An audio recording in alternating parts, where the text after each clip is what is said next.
Brussels, Belgium, September 2008. A man walks into NATO headquarters. He has the highest security clearance in the alliance, access to battle plans, nuclear strategies, the identities of Western intelligence agents across the globe. But this man doesn't work for NATO. For 17 years, he copied every secret document that crossed his desk and sent them straight to Moscow.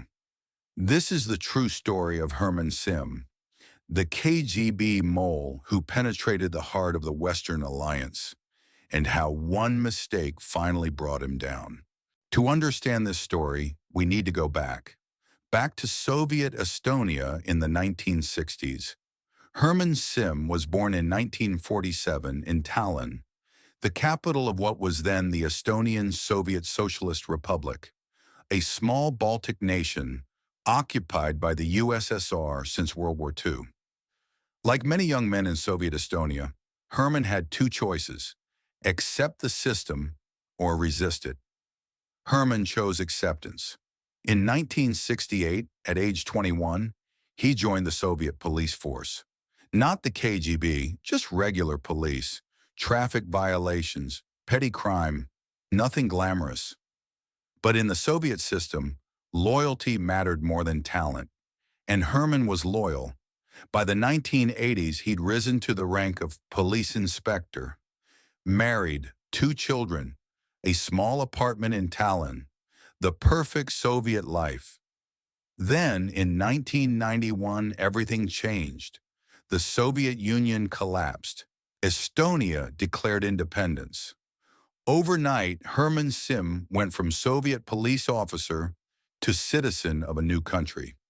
Most former Soviet officials were purged, fired, investigated, treated as collaborators, but not Herman.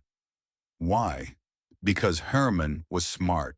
He kept his head down, never joined the Communist Party, never made enemies.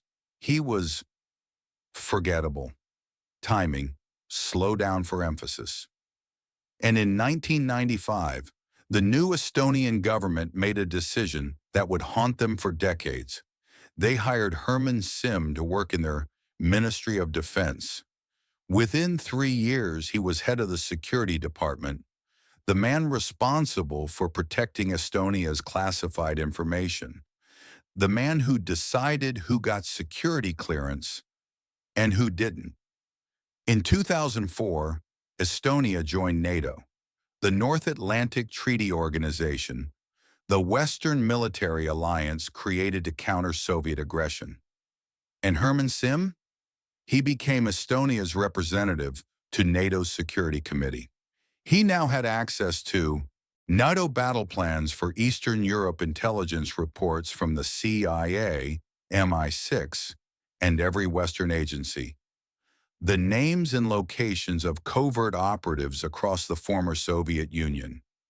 Everything the Kremlin had spent 50 years trying to steal was now sitting on Herman Simm's desk.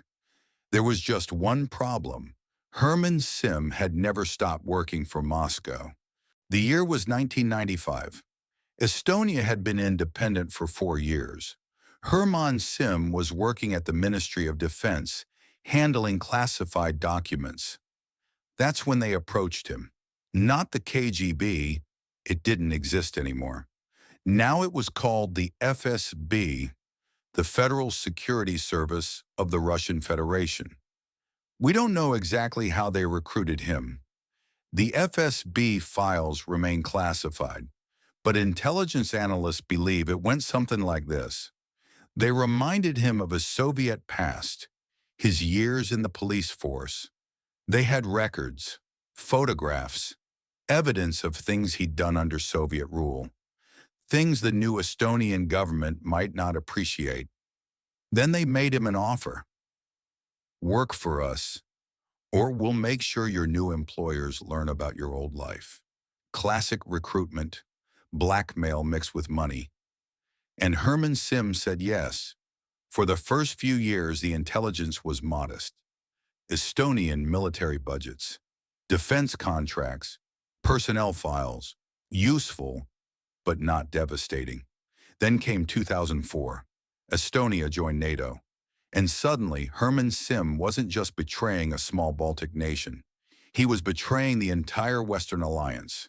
His FSB handler, a man known only as Mikhail, gave him specific instructions. Photograph everything. Every document marked NATO secret. Every intelligence briefing. Every operational plan. And Herman did. The operation was textbook Cold War tradecraft. Herman would photograph documents using a miniature camera, the kind you see in spy movies, except this was real. He'd store the film in a hollowed-out coin, or a fake battery, or the spine of a book. Then every few months he'd travel to a European city, Vienna, Berlin, Prague. He'd leave the film at a prearranged location, what intelligence agencies call a dead drop, a park bench, a trash can, behind a loose brick in an old wall, and Mikhail would retrieve it. For 13 years, this continued. 13 years of NATO's most sensitive secrets flowing to Moscow. What did Russia learn? NATO's defense plans for the Baltic states. The locations of American military bases across Europe. Intelligence on Russian double agents working for the West cyber warfare capabilities. Nuclear weapons deployment strategies. In 2007, the CIA conducted an internal assessment. They estimated that Herman Simm's intelligence had set back Western operations in Eastern Europe by at least a decade. Some agents disappeared, some operations failed, people died. And Herman Simm, he kept going to work, kept attending meetings, kept smiling at his colleagues. But in the world of espionage, there's an old saying, it's not the big mistakes that get you caught, it's the small ones. Langley, Virginia, 2006. A CIA analyst named Sarah, her real name remains classified, was reviewing intelligence reports from Eastern Europe. Something didn't add up. 3 separate operations had failed in the past year. Operations that only a handful of people knew about. A surveillance team in Moscow compromised. A defector extraction in Belarus ambushed. A covert listening post in Ukraine discovered and shut down. Each operation had been planned at NATO headquarters in Brussels. Sarah pulled the access logs. Who had viewed the classified files for all 3 operations? 47 people. She cross-referenced them with travel records. Who had traveled to Eastern Europe in the months before each operation failed? 12 people. Who had access to all 3 operations and traveled to cities known for Russian intelligence activity? One name, Herman Simm. The CIA contacted Estonian intelligence. They needed to investigate, but carefully. If Simm was a mole and he realized he was under suspicion, he'd disappear. Or worse, he'd feed false information to identify the leak hunters. So they watched and waited. They tapped his phones, monitored his emails, followed him on his trips abroad. For months they found nothing. Herman was careful. He never used his personal phone for anything suspicious, never sent coded emails, never met anyone unusual, but everyone makes mistakes. In May 2008, Herman traveled to Madrid for a NATO conference. Surveillance teams followed him. He attended every session, had dinner with colleagues, went back to his hotel. But at 11:47 p.m., hotel cameras caught him leaving through a side exit. He walked for 20 minutes through Madrid's Old Quarter, checking for surveillance, stopping at shop windows, doubling back, using reflections to spot tails. Classic counter-surveillance techniques. Finally, he entered a small cafe near Plaza Mayor, and there, in a corner booth, sat a man the CIA had been tracking for years. Sergei Yasenev, FSB operations officer, Mikhail's replacement. They had him.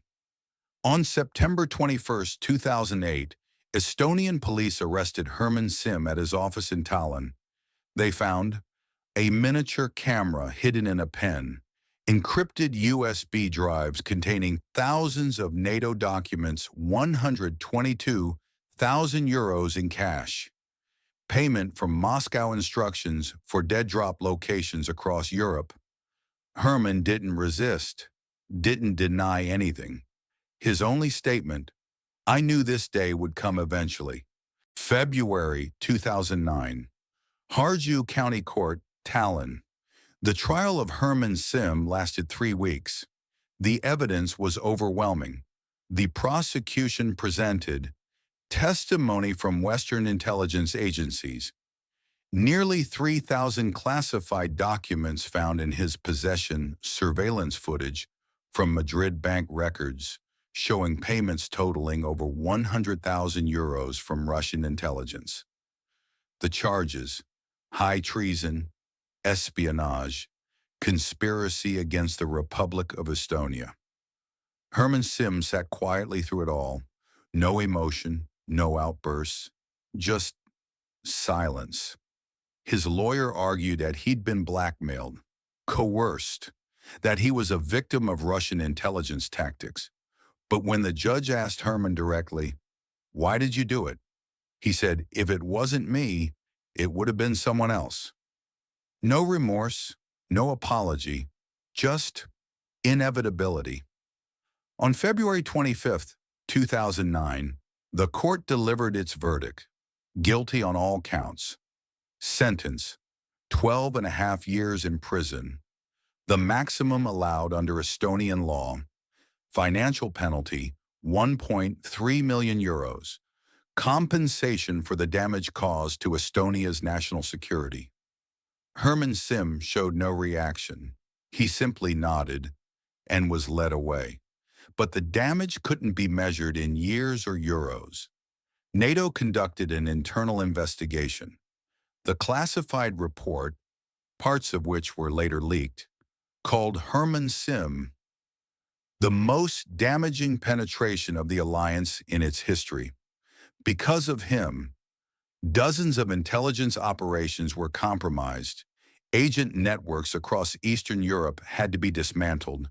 NATO's entire security protocol had to be redesigned.